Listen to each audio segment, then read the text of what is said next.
বন্ধুরা, এঁচোড়ের তো অনেক রেসিপি বানিয়েছেন। একবার এইভাবে নিরামিষ এঁচোড়ের বোমা বানিয়ে দেখুন। 8 থেকে 80 প্রত্যেকে একদম লুটে পুটে খাবে। ঘরে থাকা খুব কম উপকরণ দিয়ে খুব কম সময়ের মধ্যে বানিয়ে নিতে পারবেন, আর টেস্ট হবে ফাটাফাটি। সম্পূর্ণ ভিডিওটা দেখতে থাকুন। প্রতিদিনের মতো আজকের রেসিপিটাও আপনাদের ভীষণই ভালো লাগবে। রেসিপিটা ভালো লাগলে লাইক, শেয়ার, কমেন্ট করতে ভুলবেন না, আর চ্যানেলটা সাবস্ক্রাইব করে আমার পাশে থাকার অনুরোধ রইল। দেখে নেওয়া যাক আমার আজকের রেসিপিটা। নমস্কার বন্ধুরা, আমি পাপড়ি পদ্মাবতী ফুড ক্রিয়েশনে আপনাদের সবাইকে স্বাগত। এঁচোড়ের বোমা তৈরি করার জন্য প্রথমেই আমি এখানে কড়াইতে নুন হলুদ দিয়ে এঁচোড় আর আলু সেদ্ধ করে নেবো। আর এঁচোড়টা কেন আমি এভাবে সেদ্ধ করছি সেটাও আমি আপনাদের সাথে পরে শেয়ার করছি। আমি এভাবে চাপা দিয়ে খুব ভালো করে সেদ্ধ করে নেবো। আর ততক্ষণে এই রেসিপির জন্য আরও যে সমস্ত জিনিসগুলো একটু প্রয়োজন পড়বে আমি একটু রেডি করে নিচ্ছি। এখানে আমি নিয়ে নিচ্ছি একটু নারকেল। প্রথমেই আমি নারকেলটা এভাবে একটুখানি কিছুটা পরিমাণে তুলে নেবো। খুব একটা বেশি লাগবে না, একটু অল্প হলেই চলে যাবে। আর এই রেসিপিটা করার সময় অবশ্যই একটু নারকেলটা আপনারা দেওয়ার চেষ্টা করবেন। দেখবেন যখন খাওয়ার সময় এটা ভীষণই সুন্দর লাগবে মুখে পড়লে। আমি এখানে অল্প করে একটু নারকেল এভাবে কেটে নিচ্ছি।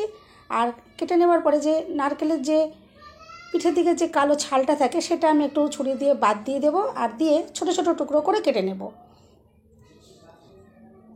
এভাবে দেখুন কালো অংশটা আমি এভাবে একটু বাদ দিয়ে দিলাম, আর এভাবে ছোটো ছোটো টুকরো করে আমি কেটে নারকেলটাকে রেডি করে নিলাম। নারকেলটা দেখুন এখন একদম রেডি হয়ে গেছে। এরপর আমি এখানে নিয়ে নিয়েছি কিছুটা কিশমিশ আর অল্প করে একটু কাজু বাদাম। আপনারা চাইলে কিন্তু এখানে নর্মাল যে চিনে বাদাম হয়, চিনে বাদামও ভাজা চিনে বাদাম এখানে ইউজ করতে পারেন, সেটাতেও কিন্তু খুবই সুন্দর লাগবে। আর এই কাজু বাদামগুলো আমি একটু ছোটো ছোটো টুকরো করে কেটে নিলাম। এরপরে আমি এখানে ছোট একটা আদার টুকরো নিয়ে নিচ্ছি। এটা একটু গ্রেটার দিয়ে এভাবে গ্রেট করে নিচ্ছি। আর এই রেসিপিটা বানানোর জন্য আমি যে সমস্ত মশলাগুলো বা যে সমস্ত যে উপকরণগুলো ব্যবহার করছি এগুলো দিয়ে আপনারা একবার অন্তত বানাবেন, দেখবেন ভীষণ সুন্দর লাগবে। একদিন যদি এভাবে তৈরি করেন দেখবেন প্রতিদিনই তৈরি করতে ইচ্ছে করবে, যে এতটাই টেস্টি আর অসাধারণ তৈরি হয়। এর মধ্যে দেখুন এখানে এঁচোড় আর আলুগুলো সেদ্ধ হয়ে গেছে। আপনারা চাইলে কিন্তু এটা প্রেশার কুকারেও সেদ্ধ করতে পারেন, আমি এখানে কড়াইতে সেদ্ধ করেছি। এভাবে দেখুন ভালো করে নুন হলুদ দিয়ে আমি সেদ্ধ করে নেব। আর দেখে বুঝতেই পারছেন খুব ভালোভাবে এটা সেদ্ধ হয়ে গেছে। আমি এটা নামিয়ে নিচ্ছি। আর এইগুলো নামিয়ে নেওয়ার পর যতক্ষণ একটু ঠান্ডা হচ্ছে ততক্ষণ আমি একটা মশলা রেডি করে নিচ্ছি। এখানে আমি একটা থালা নিয়ে নিয়েছি, তার মধ্যে দিয়ে দিলাম একটু হলুদ গুঁড়ো, আর দিয়ে দিলাম লঙ্কার গুঁড়ো, আর এখানে আমি নিয়ে নিয়েছি ভাজা জিরের গুঁড়ো, আর দিয়ে দেবো ভাজা ধনের গুঁড়ো, আর লাগবে একটু গরম মশলার গুঁড়ো। আর যে আদা আমি গ্রেট করে রেখেছিলাম, গ্রেট করে আদাটা দিয়ে দিলাম। আর এরপরে যে আলু দুটো আমি সেদ্ধ করে নিয়েছি সেই আলু এবার একটু ভালো করে হাতে ম্যাশ করে নিচ্ছি। এখনও কিন্তু প্রচণ্ডই গরম রয়েছে, একটু মাখতে অসুবিধাই হচ্ছে। এভাবে দেখুন আলুগুলো দিয়ে আমি মশলার সাথে খুব ভালো করে মিশিয়ে নেব। ভালো করে দেখুন এভাবে আমি মেখে নিয়েছি। এই মশলাটা এখন একদম রেডি হয়ে গেছে। আর এরপরে যে এঁচোড় আমি সেদ্ধ করেছি এবারে এঁচোড়টাকে রেডি করে নিতে হবে। আর দেখুন এই এঁচোড়ের যে টুকরোটা আমি ছোটো ছোটো টুকরো করে কাটিনি, কারণ কাঁচা অবস্থায় বটি দিয়ে কাটতে গেলে খুবই অসুবিধে হয়।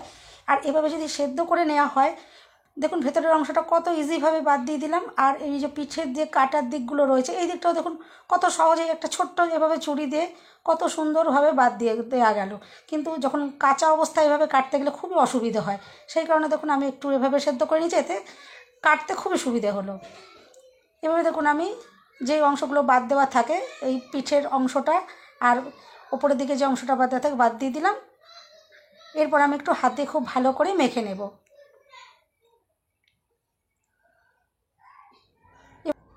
এভাবে একটু ভালো করে আমি মেখে নিচ্ছি।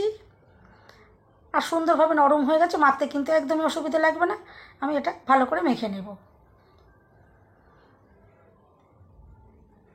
এবার ভালো করে মাখা হয়ে গেছে। আমি এবারে যে আলুর মিশ্রণ ওইদিকে মশলা দিয়ে রেডি করা রয়েছে তার ভেতরে আমি এই এঁচোড় মাখাটাও নিয়ে নিচ্ছি।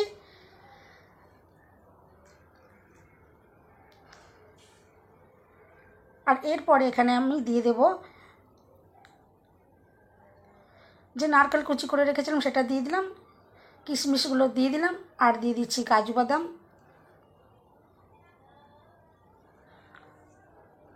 আর দিয়ে দিচ্ছি বাইন্ডিংয়ের জন্য আমি 1 চামচ চালের গুঁড়ি ইউজ করেছি, আপনারা চাইলে কিন্তু এখানে কর্নফ্লাওয়ারও দিতে পারেন। এরপর খুব ভালো করে আমি মেখে নিচ্ছি। আর এখনও পর্যন্ত কিন্তু নুন এখানে দেওয়া হয়নি, কারণ নুনটা একটু বুঝে ইউজ করতে হবে, যেহেতু এঁচোড় আর আলু সেদ্ধ করার সময় আমি নুন দিয়ে রেখেছিলাম, নুন দিয়ে সেদ্ধ করেছিলাম, সেই জন্য এখানে একটু নুনটা অতি অবশ্যই একটু বুঝে ব্যবহার করতে হবে। এরপর আমি এখানে দিয়ে দিচ্ছি নুন পরিমাণ মতো, আর খুবই সামান্য পরিমাণে আমি এখানে চিনিটা ইউজ করছি। এখানে কিন্তু কোনোই মিষ্টি হবে না, এতে একটা ব্যালেন্স আসবে, টেস্টটা ভালো আসবে। এরপর আমি আবারও খুব ভালো করে মেখে নেব। আর বন্ধুরা অবশ্যই কিন্তু এই রেসিপিটা একবার বাড়িতে ট্রাই করবেন, দেখবেন আপনাদের ভীষণই পছন্দ হবে। সন্ধেবেলা চায়ের সাথে মুড়ির সাথে কিন্তু একদম জমে যাবে এটা।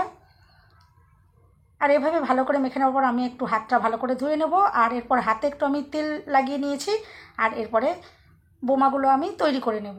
এভাবে দেখুন হাতে প্রথমে একটু মুঠো করে করে নিচ্ছি, আর তারপরে একটু লম্বা শেপ করে এটা রেডি করে নেব। আপনারা কিন্তু এটা যে কোনো শেপেরই তৈরি করতে পারেন, তাতে কিন্তু কোনো রকমেরই অসুবিধে নেই। এভাবে আমি রেডি করে নেব। আমি আবারও একটা রেডি করে নিচ্ছি। আর বন্ধুরা রেসিপিটা যদি ভালো লাগে অবশ্যই কিন্তু লাইক, শেয়ার, কমেন্ট করবেন, আর বেল বাটনটা ক্লিক করে রাখবেন, চ্যানেলটা সাবস্ক্রাইব করে অবশ্যই আমার পাশে থাকার অনুরোধ রইল। এভাবে দেখুন আমি প্রত্যেকটা বোমা রেডি করে নিয়েছি। এরপরে একটা বাটি আমি নিয়ে নেব, তাতে নিয়ে দিচ্ছি 2 চামচ কর্নফ্লাওয়ার, আর দিয়ে দেব 2 চামচ ময়দা। বাড়িতে যদি কর্নফ্লাওয়ার না থাকে আপনারা কিন্তু শুধু ময়দা দিয়েই কিন্তু এরকম একটা বানিয়ে নিতে পারবেন মিশ্রণ। আর দিয়ে দিচ্ছি সামান্য একটু নুন, আর আমি জল দিয়ে একটা এভাবে একটা ব্যাটার আমি রেডি করে নেব। আর এখানে একটা পাতলা ব্যাটার রেডি করতে হবে, আপনারা দেখে বুঝতেই পাচ্ছেন নিশ্চয়ই। এভাবে একটা ব্যাটার আমি রেডি করে নিলাম, আর এভাবে একটা বোমা প্রথমেই ওই ব্যাটারে আমি দিয়ে দিলাম, আর তারপরে সেখান থেকে একটা কাঁটা চামচ দিয়ে তুলে এভাবে আমি বিস্কুটের গুঁড়োর সাথে মাখিয়ে নিচ্ছি। আর কাঁটা চামচটা অতি অবশ্যই ইউজ করবেন, কারণ যে এক্সট্রা ব্যাটারটা থাকবে সেটা কিন্তু ঝরে যাবে। আমি এটা এখানে ডবল করে কোট করে নিচ্ছি, যাতে এগুলো খেতে বেশি সুন্দর হয়। সিঙ্গেল কোট করলে কিন্তু খুব একটা ভালো লাগে না, এভাবে ডবল করে কোট করে নিলে না ভীষণই সুন্দর খেতে হয়। আমি এভাবে ডবল করে কোট করে নিলাম, আর দেখুন কতটা সুন্দর তৈরি হয়ে যাচ্ছে। এভাবে আমি আবারও একটা রেডি করে নিলাম, আর প্রত্যেকটা বোমা আমি ঠিক এই একইভাবে ডবল করেই কোট করে রেডি করে নেব।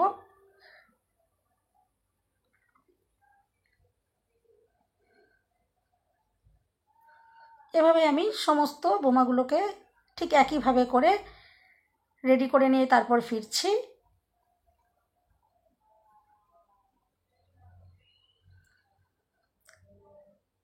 দেখুন প্রত্যেকটা বোমা রেডি করা হয়ে গেছে, কতটা সুন্দর এখনই দুর্দান্তভাবে তৈরি হয়ে গেছে। এরপর গ্যাস জ্বালিয়ে আমি কড়াই বসিয়ে দিয়েছি, আর এই বোমাগুলো আমি সর্ষের তেলে ভেজে নেব, কারণ সর্ষের তেলে ভাজলে এঁচোড়ের বোমা বেশি সুন্দর খেতে হয়। আমি বেশ খানিকটা পরিমাণে সর্ষের তেল ভালো করে গরম করে নিচ্ছি, আর এরপরে আমি একে একে বোমাগুলো এভাবে তেলের ভেতর দিয়ে দিচ্ছি। একবারেই বেশি করে দেওয়া যাবে না, যতগুলো পরিমাণে এখানে দেওয়া সম্ভব হবে ততগুলোকে দিয়েই আমি ভেজে নেব, আর বাদ বাকিগুলো আমি পরে ভেজে নেব। আর প্রথম অবস্থায় খুন্তি দিয়ে বা কোনো কিছু দিয়ে নাড়াচাড়া করার কোনো দরকার নেই, এভাবে একটু সাঁড়াশিটা দিয়ে ঝাঁকিয়ে দিলে পরেই কিন্তু এগুলো একটু ঠিকভাবে সেট হয়ে যাবে। এভাবে দেখুন একটু নাড়াচাড়া করে দিলে এগুলো ঠিকভাবে থাকবে। প্রথমে কিন্তু কাঁচা অবস্থায় নাড়াচাড়ার দরকার নেই, এগুলো ভেঙে যেতে পারে। আর গ্যাসের ফ্লেম কিন্তু মিডিয়ামে রেখে আমি এগুলোকে খুব ভালো করে গোল্ডেন ব্রাউন করে ভেজে নেব। ভীষণই সুন্দর মুচমুচে তৈরি হবে, আর আপনারা দেখে বুঝতেই পারবেন যে আস্তে আস্তে কী সুন্দর গায়ের কালারটা চেঞ্জ হয়ে আসবে। আর এঁচোড় দিয়ে এই রেসিপিটা যদি বাড়িতে একদিন ট্রাই করেন, বাড়িতে যে বাজারের দায়িত্বে যিনি রয়েছেন তিনি দেখবেন প্রথমে বাজারে গেলে আগে এঁচোড় কিন্তু কিনবেই, এতটাই এটা অসাধারণ আর দুর্দান্ত তৈরি হবে। একবার যদি এইভাবে তৈরি করে খাওয়ান বাড়ির থেকে, দেখবেন প্রত্যেকের একদম স্বাদ একদম মুখে লেগে থাকার মতন হবে। এভাবে দেখুন সুন্দরভাবে রেডি হয়ে যাচ্ছে, আর আস্তে আস্তে কালারটা কতটা চেঞ্জ হয়ে যাচ্ছে, আর ভীষণ মুচমুচেও তৈরি হবে। সন্ধেবেলা চা আর মুড়ির সাথে কিন্তু একদম এটা দুর্দান্ত লাগবে, বা শুধু চায়ের সাথেও আপনারা এটা খেতে পারেন, ভীষণই সুন্দর লাগবে। দুপুরে কিন্তু ভাতের সাথেও আপনারা এটা খেতে পারেন, ডাল ভাত করলেন আর এভাবে যদি বোমাটা রেডি করে নেন তাতেও কিন্তু খুবই অপূর্ব সুন্দর লাগবে। আর ভেজে নেওয়ার পর কতটা যে দুর্দান্ত আর সুন্দর দেখতে লাগবে সেটা কিন্তু আপনারা দেখেই বুঝতে পারবেন, এতটা সুন্দর লাগবে দেখতে। তো এবারে দেখুন আমি ঘুরিয়ে ফিরিয়ে খুব ভালো করে ভেজে নিচ্ছি। দেখুন কতটা সুন্দর কালার হয়ে গেছে, এগুলো একদম ভাজা রেডি হয়ে গেছে। দেখুন আমি তুলে নিচ্ছি, আর দেখে বুঝতেই পাচ্ছেন যে কতটা সুন্দর লাগছে। এরপর বাকি যেগুলো ভাজতে বাকি রয়ে গেছে আমি সেইগুলো এবারে ঠিক সেমভাবেই ভেজে নেব।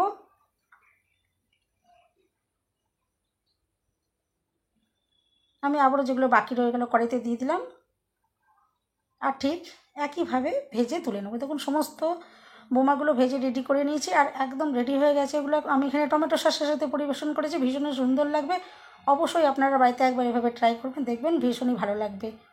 আর বন্ধুরা, রেসিপিটা যদি ভালো লেগে থাকে অবশ্যই কিন্তু লাইক শেয়ার কমেন্ট করতে ভুলবেন না, আর চ্যানেলটা সাবস্ক্রাইব করে অবশ্যই আমার পাশে থাকার অনুরোধ রইল। আর আওয়াজটা আপনারা শুনে বুঝতেই পাচ্ছেন যে কতটা এটা মুচমুচে তৈরি হয়েছে। এরপর আমি ভেঙে দেখাবো ভেতর থেকে যে এগুলো কতটা সুন্দরভাবে তৈরি হয়েছে, আপনারা দেখলেই বুঝতে পারবেন। দেখুন ভেতরটাও কতটা অসাধারণ লাগছে, আর এই নারকেলগুলো যখন মুখে পড়বে, কিশমিশগুলো যে মুখে পড়বে, এতটা যে অসাধারণ লাগবে। সবাই সুস্থ থাকবেন, ভালো থাকবেন, দেখা হবে নেক্সট ভিডিওতে।